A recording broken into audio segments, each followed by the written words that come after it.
Okay, so hope you enjoyed that panel. We have David Drozd here today, who's going to be sharing some demographic data with you. This was originally prepared for the planning committee that the panel had mentioned. They've really been trying to take a look at not just what policies do we need to focus on today, but what do we need to be thinking about 10, 20 years from now. And so we thought that this information would be really helpful to you to start thinking about, how are we doing that long-term planning and what are the implications of changing demographics. So, so David, thanks so much.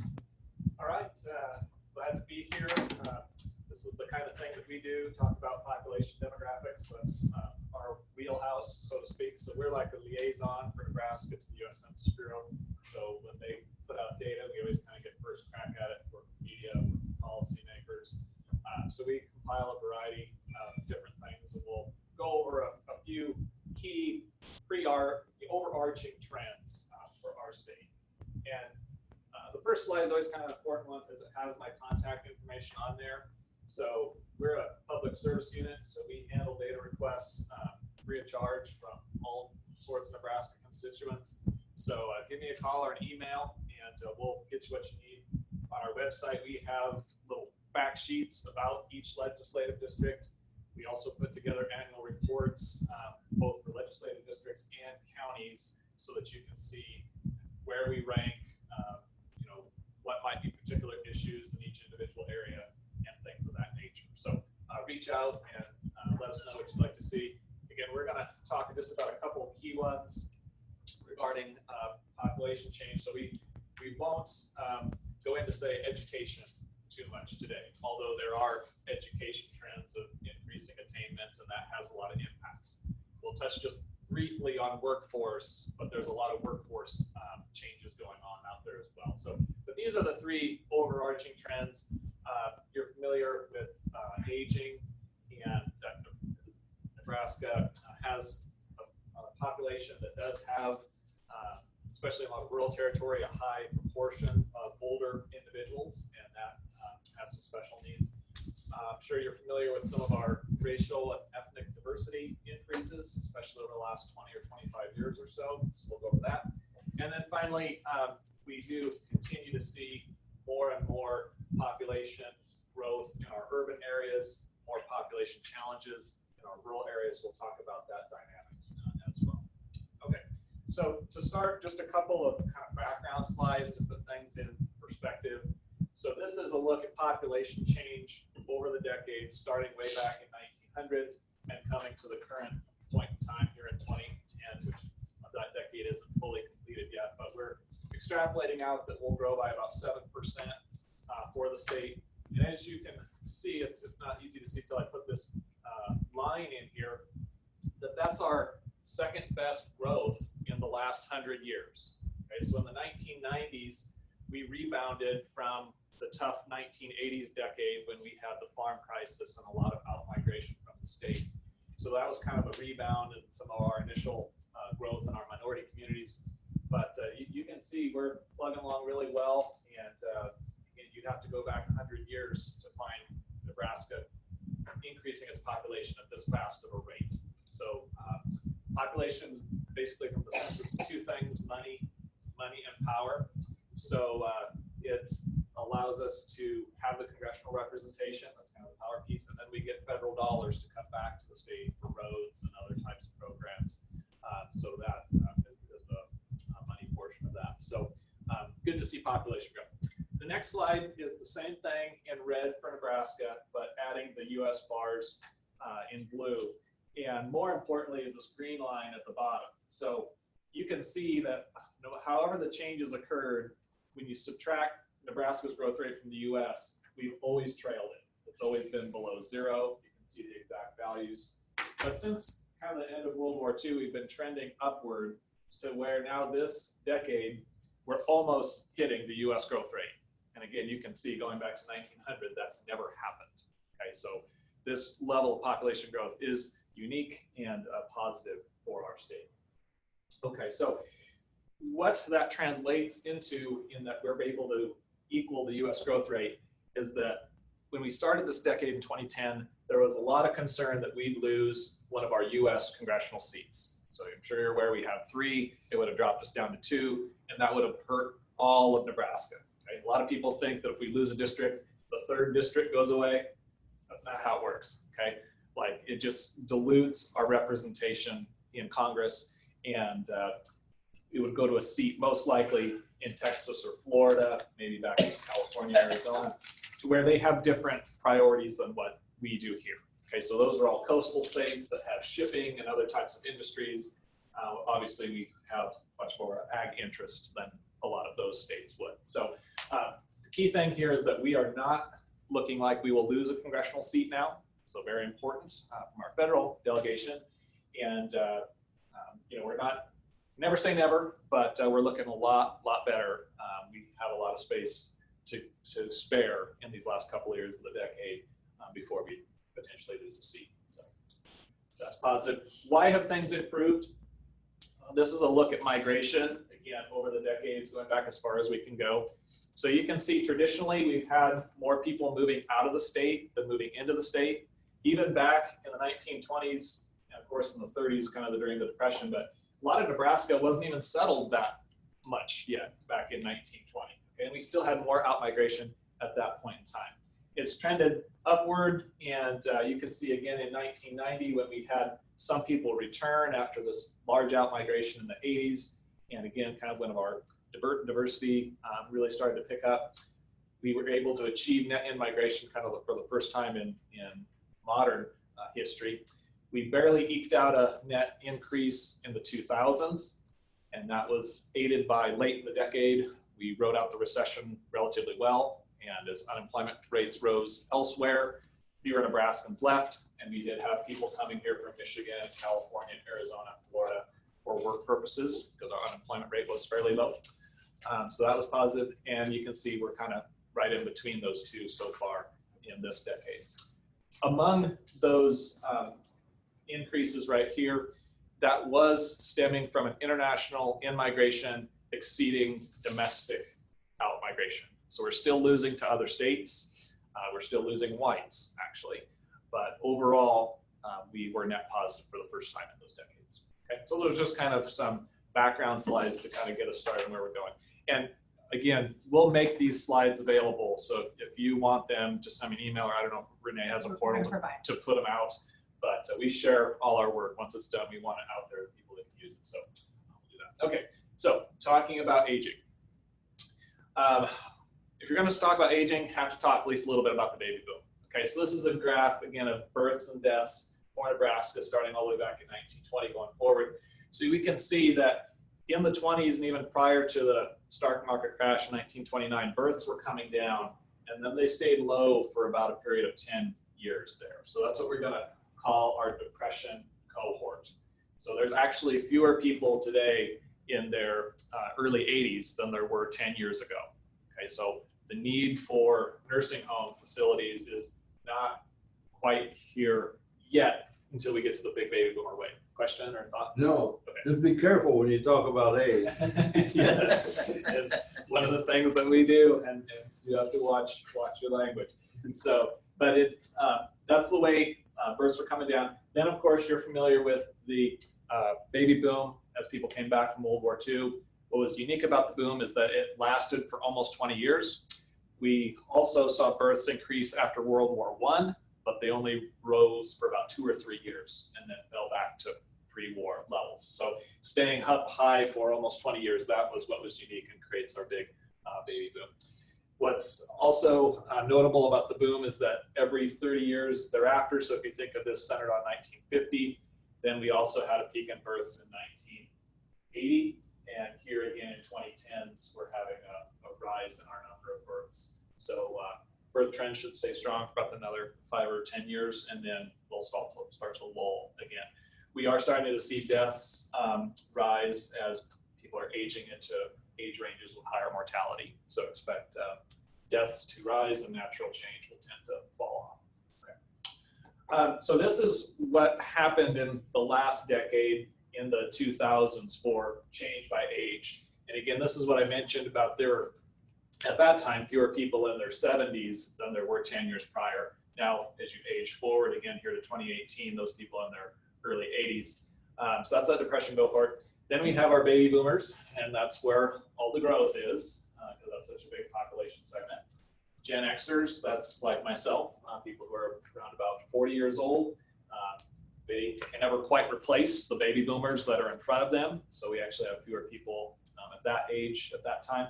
And then the kids, the millennials, the kids of the baby boomers, right about 30 right now. And they're also one of our big growth keys. Okay? So that's what happened actually in the 2000s. What's going to happen for this decade then isn't too hard to predict as we project out. It's the same thing, just moved up 10 years. Okay, so again, we can see our baby boomers are now mostly in their 60s and early 70s by the time we get to 2020. There's our Gen X, millennials, right at 35. And of course, they're having some of their own kids. So we're seeing that strength in births. Okay, so that's how that's going to change. But to put that aging into perspective, I like to use this graph that takes a look at how our 65 and older population has changed historically the last 5 decades versus what we project it to change for these next 2 decades.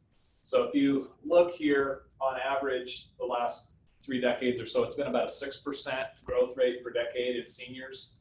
Well, now we're going to be at 30% the next couple of decades. So it's 5 times the level of growth that we're accustomed to seeing in our senior population these next 2 decades. After we kind of move through that wave and get into our Gen Xers, then it kind of falls back to the traditional levels that we see further out. But again, this level of population growth for seniors is quite striking. Going to happen the next 2 decades here. Okay, so with that in mind, there are some impacts. This is a graph of looking at how many of our counties had more births than deaths. So again, back in the baby boom, we were having all 93 of our counties achieving natural increase. Okay, that's a positive population dynamic. Okay, it started to come down a little bit for the 1980s when we had the baby boom echo or the millennials being born. We saw a little bit of a pickup. And now as we get into the 2000s, our last completed decade, about half of our counties were having more births than deaths. Okay, down to only half. And later on in the presentation, I'll show you a map of where those are at. But you can see as people age and deaths go higher and births stay about the same, we're going to see fewer and fewer counties having the positive population impact of births exceeding deaths. Okay, so that's what we expect to happen going forward. And among those that are still having more births than deaths, their level will tend to come down. Even Lincoln and Omaha can't escape the population drag as baby boomers age and eventually pass away. Nothing we can do about that. Growth rates will not be as high as what they were in the past. All right, I'm gonna delve into something you may or may not be aware of. It's what I kind of termed the rise of the older man. Okay, so this is a look at population growth rates in the 2000s. And what I'm graphing here is just the difference in the growth rate of men and women. So for example, on this largest bar, men grew by 34%, women grew by 9%. If you do the subtraction, you get the 25 points right there. And that's what I'm graphing. What was the differential? No matter what the growth rate was, how did it differ? So you can see that for all these ages past age 60, we see faster growth rates among men than women. Okay? So that is going to tend to equalize our population a little bit among our seniors. Okay? So when I go talk to a lot of public service groups like Rotary clubs and things like that, whose demographic tends to skew a little bit older, I always tell them that, if you need to, there should be a larger older dating scene, because it'll be more equalized, more men versus what there used to be. Okay? So it's just one of the changes we see. There's a variety of reasons for it, but it's a definite trend. Here's how it looks historically. And you could go back further than 1930 and these numbers would be even higher. But there were relatively more men back in frontier days who were older. Okay, so we had well over 100 older men for every 100 older women back at that point in time. And you can see as survival rates improve more among women than men, we saw that come all the way down and bottom to where there was about 2 older men for every 3 older women, okay, or 66 versus 100, all right? So now in more recent decades, we've seen that start to climb back up, and now it'll kind of plateau at about 85 older men for every 100 older women. So that's a fairly big shift in something like this. And as a demographer, when you see a long-term trend like this get broken and shift, that's what we find is notable. Okay? And there are some policy and personal implications of this, so I'll give you one here. This graph looks at 65 and older living by themselves. Okay? So that can be a certain need group, okay, that they might need certain services, healthcare, and things of that nature. So we can see as men have lived a little bit longer, spouses are staying together as a couple longer, and women living alone, think of your widowed situation, that has been coming down. Okay? So there's a lot of positive ramifications to that. The couples are there in the same household, so they can drive each other to doctor's appointments or anywhere else. They're there for each other socially and emotionally, so there's less loneliness, so to speak. Financially, you're going to have 2 Social Security checks coming in rather than 1 in this situation more often than in the past. And again, you can just kind of see the ramifications of those couples being together as they spend their golden years. Okay. On the flip side, with males, again, living longer, we're starting to see more and more males either outlive their spouse when they're older, or perhaps some of these individuals were never married at all, bachelors, whatever. So we see the number of men living alone going higher. Okay? And just speaking personally, my parents who are in their mid-80s, my father's had 3 of his good friends where, again, that gentleman has outlived his female spouse. Okay, so now they're 85 and older and living alone as a man. So you kind of think of some services that 85 and older man might need that perhaps maybe their wife was providing throughout a lot of their married years. Anything come to mind? Food. Yes. Cooking. Okay. So it's not necessarily easy for an older man to take over kind of that responsibility, care for themselves regarding their diet, when maybe that was the wife's role throughout their entire marriage. Okay? So the Meals on Wheels programs, things like that, might be more and more important to provide that service to those who need it. Likewise, cleaning and other types of care around the house. The older you get, even if it was the male's role to do the yard work and the lawn and all that, they might not be able to do it just due to the physical capabilities that it requires. Okay, so this is a change, and we'll have ramifications in these decades ahead. Okay, when it comes to older population, we do tend to see a high workforce. So Nebraska is known for that. So typically among those who are nearing retirement age, typically we're actually number 1 in this. Now North Dakota with their oil boom has fractionally overtaken us. But typically, again, we rank number 1 in older labor force participation. Among seniors themselves, typically we rank 3rd, but in this most current data, we fractionally, again, have these other states marginally go ahead of us. So again, if you're gonna brave the cold of Alaska or the congestion of DC as a senior, you're probably gonna be working to justify your presence there, okay? So why Nebraskans work at such a high rate isn't real well known, but you can see we're well above where our best comparison states are regarding older workforce participation. Okay. If there's one thing we know, it's that Nebraskans work. Here's just some other statistics about being in the top labor force, regardless of the characteristics, females in the labor force, college educated in the labor force, all types of measures. We're just high in labor force participation.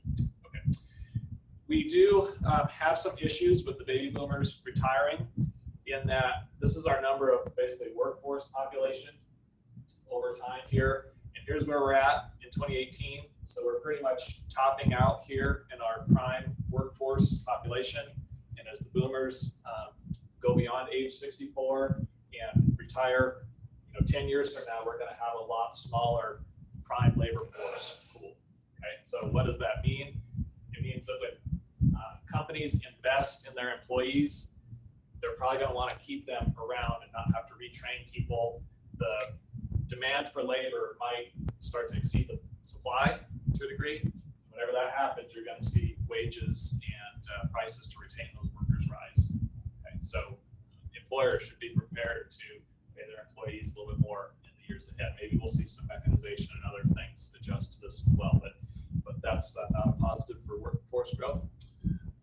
And finally, I just thought I'd throw it in here to close out this aging and workforce section, is that we have a relatively high portion of our workers, or I should say this, a relatively high portion of our population in poverty that works, okay? And not only are they working, they're working full-time and year-round. So almost 30% of our families in poverty are having at least one person in the household working full-time and all year-round, okay? So it's kind of like, what more can you do if you're already working full-time and year-round to improve your income situation? Okay, so that's second highest among all the states. When it comes to families in poverty that don't have any worker at all, we're second lowest among all the states. Okay, so again, our families in poverty, the so-called working poor, is relatively high in our state. So that's kind of can be a wage issue and some other things. So we have low unemployment, but that doesn't always translate into positive financial situations. So again, you can see the other states in that ranking and where they are. Kansas makes the top 5 as well, but Iowa's not even in the top 10 on that. Just wanted to show just one difference in a certain other state. So this is West Virginia, same graph. So they have very few people who are working full-time year-round and in poverty. Most of their folks in poverty are not working at all. And you can see how much that slice of the pie differs between the two states. And again, the bottom line is that we have about 12,000 working full-time year-round and in poverty. So that seems like a fairly high number, at least to me. So that's end of phase 1 of the presentation. Any thoughts or questions before we want to move on to our next major trend? Go back one slide. Down in the bottom corner there, 12,000 families. What do you attribute that to?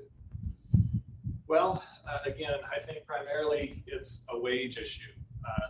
Wages of the jobs that the people are working.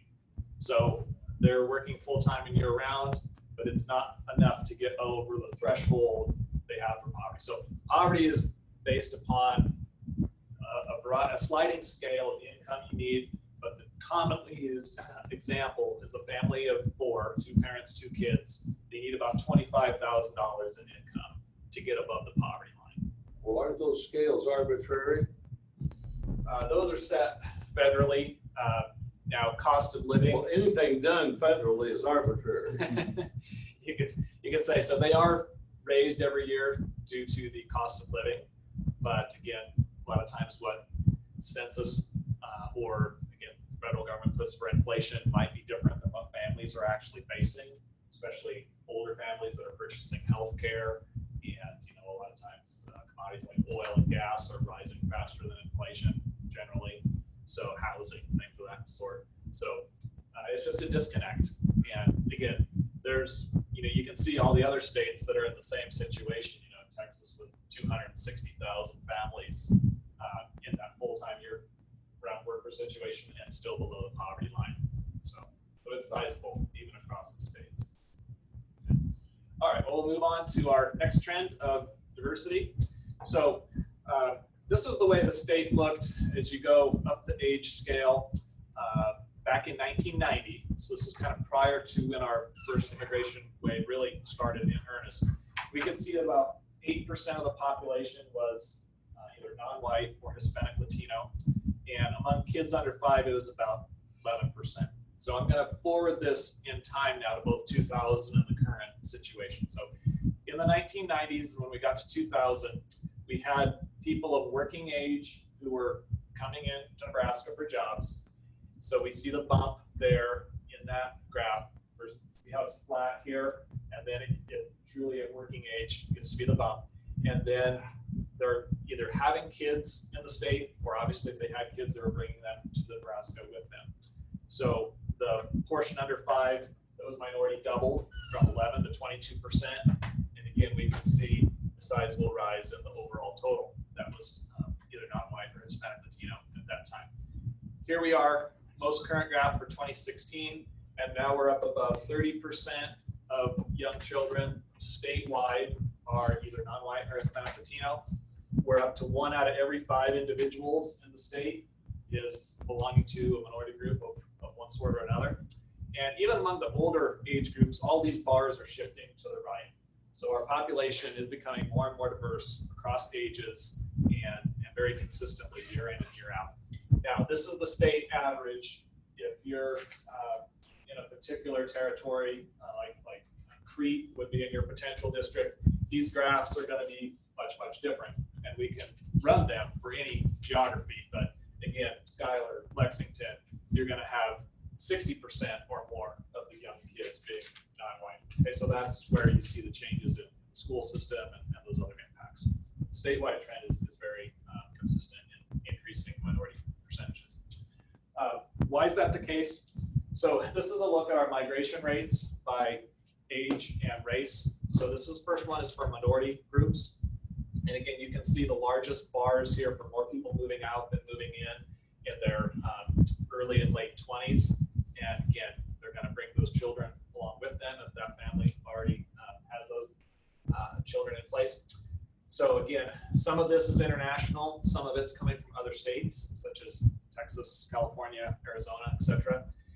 And you can see it kind of tail off as you get kind of beyond workers' age. And then for seniors, we do see a little bit of return migration to maybe those prior states or even a former country of birth where those folks want to spend the golden years there. Question? Doesn't California skew those figures big time when you have 24 million illegal aliens in California? Then there's still, and the governor out there lets them count and be voted? What we do see is that Nebraska's largest state where we receive people from is California, okay, both whites and minorities. So yes, there's definitely an impact of the large population size in California, but that for a lot of other states, they're also receiving the most from California as well. But in our state, out around, goes on out in the meat packing industry, and then farther on out in the meat harvesting and so forth, those people make pretty good money. So the figures kind of, I wonder how accurate they are. Well, I think the financial ramifications is the draw, okay? Both to be employed and gainfully employed with relatively higher wages in some of those industries.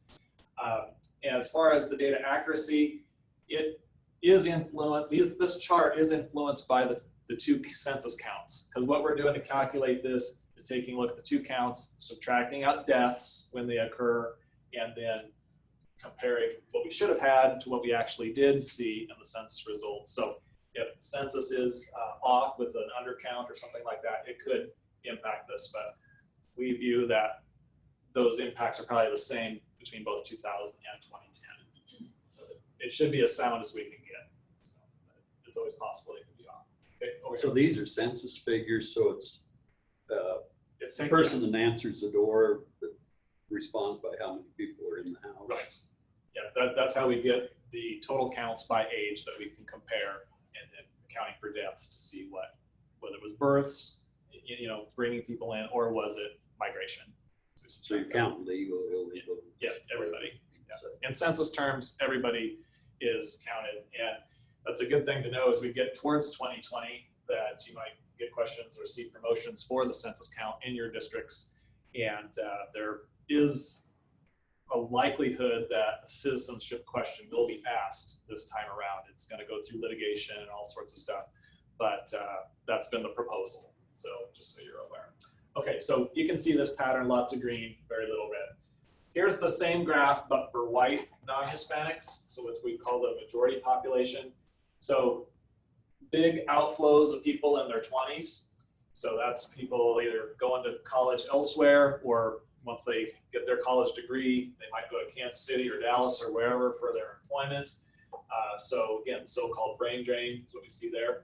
Again, if they have young children, they're going to take them along, not leave them behind. So we see large outflows of kids there. Some people do come back in their 30s. So they find living in Chicago with its large amount of people, potential for crime, things like that. Nebraska does have a lot of family-friendly attributes, so people do return. We also see the outflow at retiree ages. So again, we can't change the weather, okay, or we don't have mountains here or whatever. But there probably is a little bit of tax implication to this too. Again, it's kind of debatable for why people move, but there's a lot of different impacts. But then we do see some people come back. Again, they find that golfing in Arizona every day isn't what it's cracked up to be. So they want to see their grandchildren's birthday parties, and they want to be here for those type of events or for medical care and things of that nature. Okay. All right, so what does that lead to population structure wise? So from our minority population, we have all this growth in workers and large family sizes. So this creates a population pyramid shape that you can see. And this is exactly the way Nebraska looked 100 years ago when we had a lot of white immigrants and large family sizes among whites to have this large population base. Okay, so very smaller portions at older age, so we see a true pyramid shape there. Okay, for our white population, same graph. Boomers still dominate, because we do tend to see some of that out-migration in the people in their 20s to other states.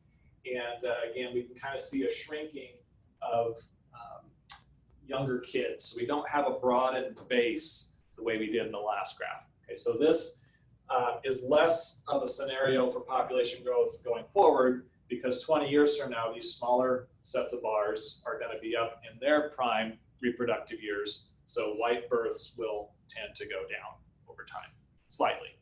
Okay, and as again, the baby boomers age, eventually Nebraska is going to have more deaths than births among white population. Okay, we project that about early 2030s. Nationally, there's already 17 states that have more deaths than births among whites, primarily up in the northeast part of this country, but also Florida, where you have a lot of retirees, and even California. Okay, so that's just something coming that we'll have to watch for. Among our Hispanic population, we have seen a shift regarding where people are born. So this is a look at Hispanics born in Nebraska versus born outside the country. So we can see back in 2000, we had a higher portion born outside the US than born in Nebraska. Those lines crossed, and now currently we have more Nebraska-born Hispanic population than foreign-born Hispanic. Okay, so that has some impacts because as people grow up here, they are born here, they come up through the educational system, and their situation is different. So let me give you an example. This is a look at high school or more education by age. Okay, so we got age going up the scale on the bottom axis. And if you look at the low point, that's kind of those who are in their 40s right now, who were in their 20s coming to the state in 1990. Okay, so that initial immigration wave was among individuals that didn't have a very high level of education. Okay? Now, again, as the births happened here and people came up through the educational system in our state, we can see that for our second generation, born in Nebraska Hispanics, who are in their 20s right now, double the percentage have a high school diploma or more. Okay, so this is about 40-some%. Here it's over 80%. So that bodes well for college enrollments. Okay, working at a university, that's something we watch as they're trying to increase enrollments. It also bodes well for increased earnings potential, white collar jobs, college education, all those types of things. Okay, so that is the positive trend you can see. We could run a graph on ability to speak English, and I think you would see the same exact type of trend. Okay, that the Nebraska-born Hispanic population does not have the language difficulty the way that their parents did. Okay, so things are changing, and that has its impacts. Okay, overall, Nebraska still has a very low level of education among our Hispanic population. Okay, so overall, among all the states, it's like 52% or thereabouts of our Hispanics have a high school education or more. Only Arkansas is lower. Okay, and that is driven a little bit by the industries in which people are working. Okay, question. So that first generation coming when they're 20s, so that's not the DACA kids. No, I mean these would have been primarily workers in their 20s coming to Nebraska for that job purpose. Yeah. Legally? Legal and illegal. You know, again, census does not. The closest you can get to that is citizenship status. Are you a citizen or not? Census can't ask, are you legal or illegal, because people wouldn't fill out the form, or they wouldn't fill it out accurately. Okay, so they need to get the best data that they can, so they just don't go there. Okay, but Homeland Security and a few others have estimates on that. The census does not. Okay. All right. Just to look at the counties, this is one thing that we've kind of found is that very few counties have both our white population growing and our minority population growing. That's shown in red. Okay, so it's mostly the urban core and along I-80. Johnson County had a prison built there, so that had an impact. But most of our counties, you can see, are having our white population go down while our minority population increases. Okay, so again, looking up, I know somebody here from District 40, that's kind of this whole territory up here. District 32 around here. So most Nebraska counties are having white declines simultaneously with minority increases. So that's making that percent minority go up even faster. Okay? If you had white population also rising, it would kind of slow that down. Okay. Typically, in population terms, we look at states that are, or counties that are growing versus not. So this is just a graph color-coded the same way as that prior map, okay? So kind of that orange crosshatch. And what this is showing that these are all counties that increased in population, but it was solely because the white population loss was exceeded by growth among minority population. Okay, so you can see some major population centers here: Columbus, Fremont, Crete, Schuyler, Scottsbluff, Hastings. All those counties had their growth solely due to minority population increases. Okay? And even for our large urban counties, here's Lancaster, for example, almost half of their growth was attributable to minority population increases. Okay? So again, when we look at these kinds of things, sometimes folks focus on growth, and that can kind of mask what's happening underneath of that, where we actually see some issues among our white population regarding growth. Okay, so let's kind of skip through that. Okay, any thoughts on diversity? Otherwise, I'll just move right into this next one. Okay. All right, so a couple things on our urban to rural migration. We do see, again, for our most rural counties, these are ones that don't have a town of 2,500 people. So Nebraska has over 50 counties that don't have a town of 2,500. My home county of Nance is one of them. You can see that the outmigration for high school to college approaches 50%. Okay, so over a period of 5 years, about half of that population group is going to move away. Okay, now again, we do see folks come back to a degree, but it usually tends only to be about 20% of the outflow returns. And that's not like a return rate, but of the outflow, the size of the return flow is about 20% of what left the area. Okay? So again, at this age, if you come back, you're going to bring your kids, but it just shows the huge impact of college on rural migration, because all these bars are green until you get to some very older ages where people are leaving the area for medical care reasons, or maybe to go live with their children who left the area or something like that. But most bars are positive. The huge effect of leaving for college leads to a fairly high out-migration rate. Okay, so it's not people leaving at middle age, it's primarily all high school to college. This is the flip graph for our 3 big counties, Douglas, Lancaster, and Sarpy. You can see, obviously, as the places that have colleges, they're pulling in at that age, but they're really not pulling in much at middle age. It's pretty much a wash. And then again, we have the retiree out migration and some of that we've already talked about. Okay, so it's not that the big counties are pulling in people across the board. It's more so here at that point in time. Okay, that leads to this population structure for the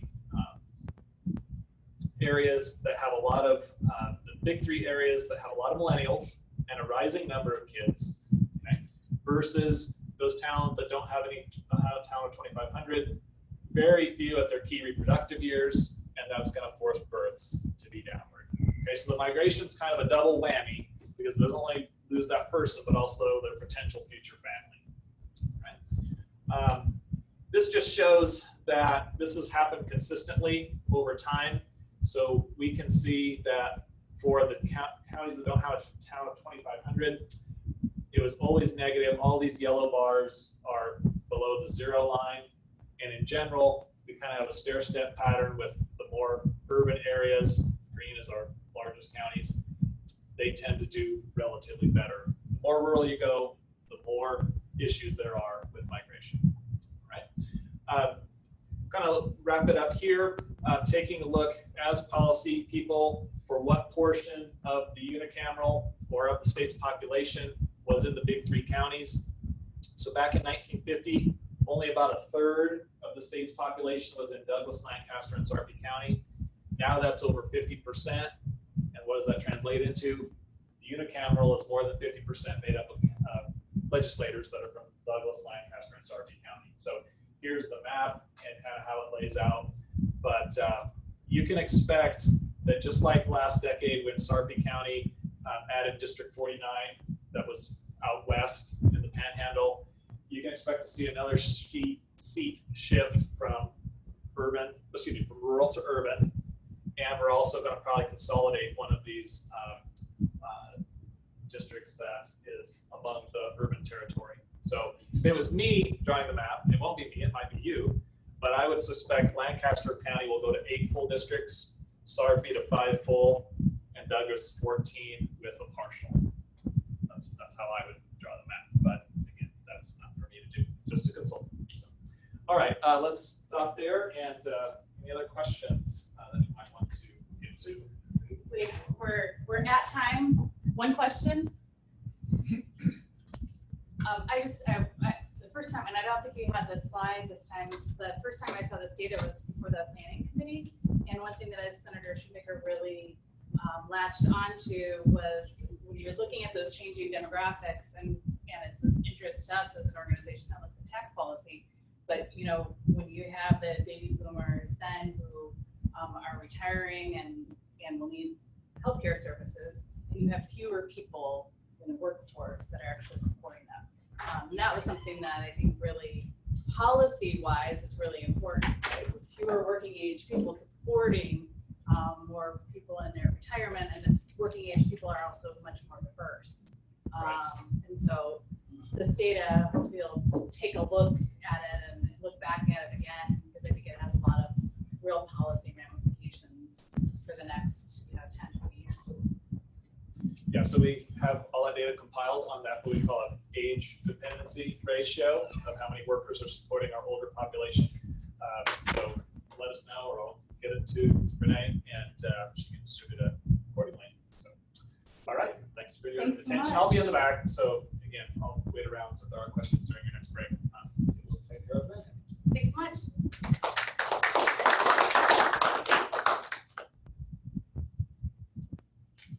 Mr. Calvert. You want to come up? I'm here. Put that in the back. We're so appreciative that Michael Calvert is here today. He is in charge of the Legislative Fiscal Office. Unfortunately for us, fortunately for him, his retirement is coming near, which is a huge loss for the legislature. He's just a fantastic resource. But we're really happy to have him here today to talk about the state budget. And so this will be our last presentation.